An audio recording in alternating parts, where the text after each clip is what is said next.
এই যে বাচ্চা, কোথা থেকে আসা হলো? স্কুল থেকে। স্কুল থেকে আসার সময় এটা হাতে কি? আইসক্রিম। কেন এটা খাচ্ছ? এটা কুলপি না? না, একটা স্ট্রবেরি আইসক্রিম। তাই নাকি? এটা তো কুলপি আইসক্রিম বাবা, স্ট্রবেরি ফ্লেভার দিয়েছে তাই না? চেয়ে নিয়েছে স্ট্রবেরি ফ্লেভার। ও তুমি চেয়ে নিয়েছো আঙ্কেলের কাছ থেকে? ইরি বাবা! স্ট্রবেরি ফ্লেভার আমার ভালো লাগে, ওই জন্য আমার বন্ধুরা আইসক্রিম চেয়েছিল। বন্ধুরাও চেয়েছিল?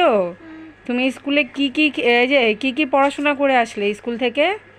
ম্যাম পড়িয়েছিল। পড়িয়েছিল? হুম, পড়াশোনা করে সোজা বাড়ি চলে আসলে? স্কুল গিয়ে ভালো লেগেছে তোমার? স্কুলে গিয়ে হুম। লেগেছে? অনামিকা ম্যাম এসেছিল। অনামিকা ম্যাম এসেছিল? আমি শুনতে পেলাম কেউ একজন একটু কান্না কান্না ভাব করেছিল। এটা কে? কে করেছিল? আমি। কেন? আহ, কেন গো? ঠান্ডা লাগছিল ওই জন্য। ঠান্ডা লাগছিল? কি বুদ্ধুরা গরমে বলে ঠান্ডা লাগছিল। স্কুলে টুফল হয়েছে? স্টুফল না, করায়নি? না, করায়নি? না। আমার জন্য তো আনুনি তুমি কুলপি, শুধু তুমি একাই খাচ্ছ। হ্যাঁ, কেন? কেন? আমি হুম? ঘুরতে খেতে ভালো লাগে যে ওই জন্য পাপা দিয়েছে। ও, তোমার ভালো লাগে বলেই পাপা দিয়েছে?